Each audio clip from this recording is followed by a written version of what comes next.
Bonjour à vous, bienvenue dans cette vidéo. J'espère que vous allez bien les amis, j'espère surtout que vos projets avancent. N'oubliez pas que maintenant, aujourd'hui, c'est le moment, c'est l'instant pour investir dans l'immobilier. Et je sais que si vous regardez cette vidéo, c'est que vous vous intéressez à l'immobilier. Donc n'hésitez pas à mettre un like à cette vidéo. Et rapidement, donc concrètement, directement, on rentre dans le vif du sujet. Dans cette vidéo, je vais vous parler du fameux sursis de paiement qu'on appelle aussi franchise de capital ou qu'on appelle aussi différé de paiement. Et en réalité, c'est un différé de paiement partiel et on l'obtient dans le cadre d'un chantier où on fait des travaux.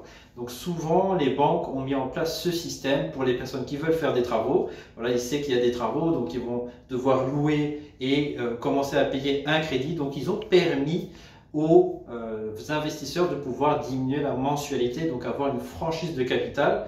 Donc pour vous rappeler, quand vous payez un crédit, le crédit est divisé en deux parties. Il y a une partie intérêt que vous allez rembourser, que la banque va avoir, et il y a une partie capital qui va être remboursée. Et si vous faites des travaux, ça peut être deux crédits différents. Un crédit avec intérêt capital sur le bien immobilier et un crédit sur la partie travaux. Donc la franchise de capital, c'est quoi? C'est un crédit où tout simplement vous n'allez pas payer de capital pendant une certaine durée. Ça dépend un peu de ce que vous demandez, ce que vous négociez, mais typiquement ça peut aller jusqu'à 2 ans et ça peut durer 3, 6 mois, 9 mois, 12 mois en fonction de ce que vous allez négocier. Donc l'avantage de ça, c'est que pendant une période, normalement la période des travaux, vous allez avoir une mensualité qui sera beaucoup plus basse grâce à cette franchise de capital, et ce qui va vous permettre, si vous terminez les travaux plus tôt et vous ne demandez pas la dernière tranche des travaux, parce que dès que vous allez demander la dernière tranche des travaux, vous allez payer plein pot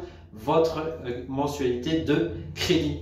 Et l'avantage, c'est que voilà, si vous terminez plus tôt les travaux, vous allez commencer à percevoir des loyers assez rapidement et avoir plus de cash flow puisque la mensualité du crédit sera plus basse. C'est mathématique, c'est très simple. Donc si vous aimez cette petite astuce, mettez un petit like si vous avez compris, si vous utilisez aussi cette astuce. Et voilà, c'est des techniques assez intéressantes. Alors, petit inconvénient par rapport à ça, c'est que la durée du différé de paiement ou franchise de capital, appelez ça comme vous voulez, va augmenter la durée de votre crédit. Donc si vous demandez un crédit sur 25 ans et vous faites 2 ans de différé de paiement, alors au final votre crédit il va durer en réalité 27 ans. Parce que voilà, la banque va retenir ses frais avant que vous payiez les crédits. Il y a aussi une petite pénalité à certains moments, si ça fait 6 mois, 12 mois que vous n'avez pas encore payé plein pot la mensualité, mais ça vraiment c'est des broutilles, c'est quelques petits euros. Mais dites-moi en commentaire les amis si vous utilisez ce genre de technique. En tout cas, c'était Maëri, cofondateur de Le Club. On aide les gens à investir dans l'immobilier. Aujourd'hui, on est très content de ce qu'il y a. Il y a beaucoup de personnes qui passent à l'action. Encore cette semaine, 2 personnes ont signé des biens et une 3e arrive à ma connaissance rapidement cette semaine. Et on se retrouve bientôt dans une autre vidéo. Ciao!